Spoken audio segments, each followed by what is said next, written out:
नमस्कार, मी सौ गीता घाडी, पीएम श्री राजश्री छत्रपती शाहू महाराज विद्यालय येथे मी सहशिक्षिका म्हणून कार्यरत आहे.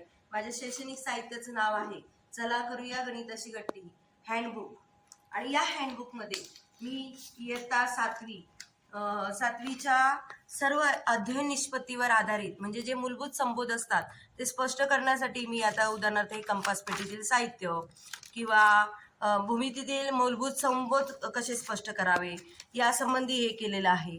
आणि त्याशिवाय त्यांना म्हणजे कोणते कोण कसे दाखवावेत ते स्वतः दाखवतात. कोणांच्या जोडा कशा हे कराव्यात, चौरस आयत यांची परिमिती, यांची सूत्र, त्यानंतर ते स्वतः म्हणजे त्या आकाराचे हे करून लावलेले आहे.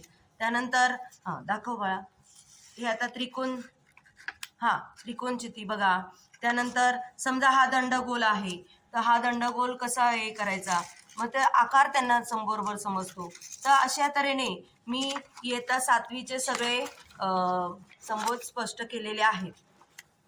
आता सममिती हे जर आपल्याला भाग शिकवायचा असेल तर मुलं बरोबर करून दाखवतात, त्यांना सांगावं लागत नाही. त्याशिवाय हे किती ठिकाणी हे केलेलं आहे, सममिती अक्ष कोणता येऊ शकतो ती मुलं बरोबर हे करून दाखवतात. त्यानंतर वर्तुळाचे सगळे पार्ट आपल्याला दाखवता येतात. त्यानंतर लघुकंस, विशाल कंस हे आपण त्या रंगीत भागाने दाखवलेलं आहे. नंतर अपूर्णांकातील दशांश अपूर्णांक, नंतर त्यांची वजाबाकी, बेरीज हे सर्व भाग आपण दाखवू शकतो. तर आणि इकडे आपण अपूर्णांकांची संकल्पना स्पष्ट केलेली आहे. तर अशा तऱ्हेने म्हणजे आता इथे आपण हे समजा आता हे दशांश अपूर्णांक बेरीज आणि वजाबाकी हे जर करायचं असेल तर आता हे लाल ज्या हे आहेत त्या म्हणजे ऋण आणि निळ्या ज्या आहेत त्या म्हणजे धन. मग आपण इथे हे ठेवलं तर मग ही शून्याची जोडी कट झाली, 1 2, मग राहिले किती, 3. लाल मायनस ठेवते म्हणून 3 मग -3 तर म्हणजे -3. हे अशा तऱ्हेने आपण त्यांना स्पष्ट करू शकतो. त्याशिवाय सरळ व्याजाचं सूत्र किंवा हा पायथागोरसचं सूत्र आहे, तर या पायथागोरसच्या सूत्रामध्ये काटकोन करणाऱ्या या बाजू या 3 आहे, हे 4 आहे, मग 3 त्रिक 9 आणि 4 चौक 16, 16 आणि 9 हे बरोबर 25 होतात. या तऱ्हेने आपण त्यांना स्पष्ट करून दिलेलं आहे. सांख्यिकी, नंतर घातांक, तर अशा तऱ्हेने लसावी मसावी सर्व सूत्र, बैजिक राशी सूत्र, संख्या रेषा बरोबर अशी हे करून दाखवायची. तर अशा रीतीने सर्व पूर्णांक संख्यांची बेरीज वजाबाकी हा एक खेळ आहे. कोणत्याही दोन संख्यांची बेरीज वजाबाकी गुणाकार भागाकार हे खेळाच्या साहाय्याने, गणित भिंगरीच्या खेळाच्या साहाय्याने मुलं स्पष्ट होतात.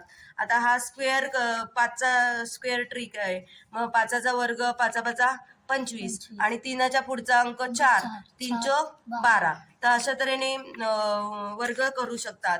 ही वर्ग काढणे हा जिओ बोर्ड आहे आणि या जिओ बोर्डवर काही ठराविक अंतरावर खेळ ठोकलेले आहेत आणि यावर आपण रबराच्या साहाय्याने मुलांना मूलभूत आकार जे असतात, आता समजा हा रेषाखंड किंवा रेषा किंवा चौकोन, त्रिकोण, आयत, कोन या सर्व संकल्पना आपण स्पष्ट करू शकतो. याशिवाय आपण जर वर्तुळासाठी अशी पूर्ण हे केलं तर वर्तुळाच्या जीवा, त्रिज्या, व्यास हे ज्या सर्व संकल्पना, कंस हे सगळे स्पष्ट करू शकतो.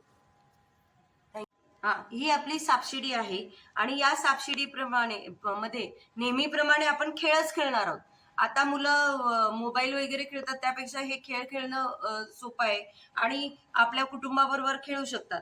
आता याच्यामध्ये आपण समजा 2 जण खेळ खेळत असतील तर आपण असं, तू बाळा खेळून दाखव. किती आले, 6 कर. 1 2 3 4 5 6. आता मी खेळते तर माझे पण 6 झाले. ओके, परत तू खेळ.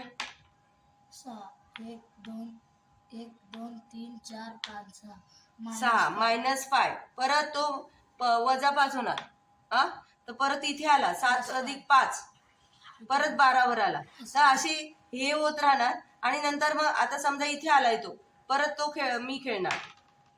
4 1 2 3 4. म्हणजे या खेळामध्ये आपल्याला बेरीज वजाबाकी गुणाकार भागाकार हे सर्व होतं आणि त्याशिवाय खेळ सुद्धा होतो, मनोरंजनही होतं.